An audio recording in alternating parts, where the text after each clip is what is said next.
Hey guys, in this video, I will show you how to fix promo code not applied on DoorDash.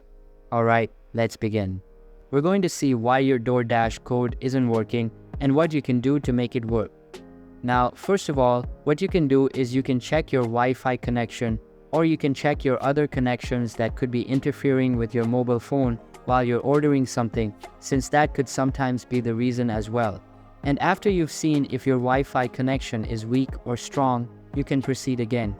If it still doesn't work, then these are the reasons that your DoorDash promo code is not working. Now, the first reason is that you've entered the incorrect code. Now, of course, while you were entering the code, you could have made a typo, or you could have made any error due to which that code isn't working. So what I'd suggest is, first of all, check the promo code that you're using and just check if it's correct. There's no spelling mistakes or anything like that, and then try again. If it still doesn't work, then your second check would be if your promo code has been expired or not. Now, of course, promo codes don't last forever, so you'll just need to check if your promo code has been expired or not. If it's been, of course, you won't be able to use it.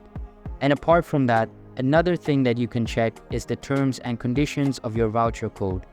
Since sometimes, for example, let's say you've got a $10 voucher code that would require, for example, a purchase of $20 to $25. So let's say you're making a $15 purchase, that won't work. So you need to apply the terms and conditions, you need to order accordingly. These are the reasons why your DoorDash promo code isn't working, and you just need to check these things out. You need to check if it's been expired, you need to check if you've made a spelling mistake, and you can also check your code and its terms and conditions. So that's basically how you can fix promo code not applied on DoorDash. And that's it for this video. If you find this helpful, consider subscribing and giving this a big thumbs up. Thanks.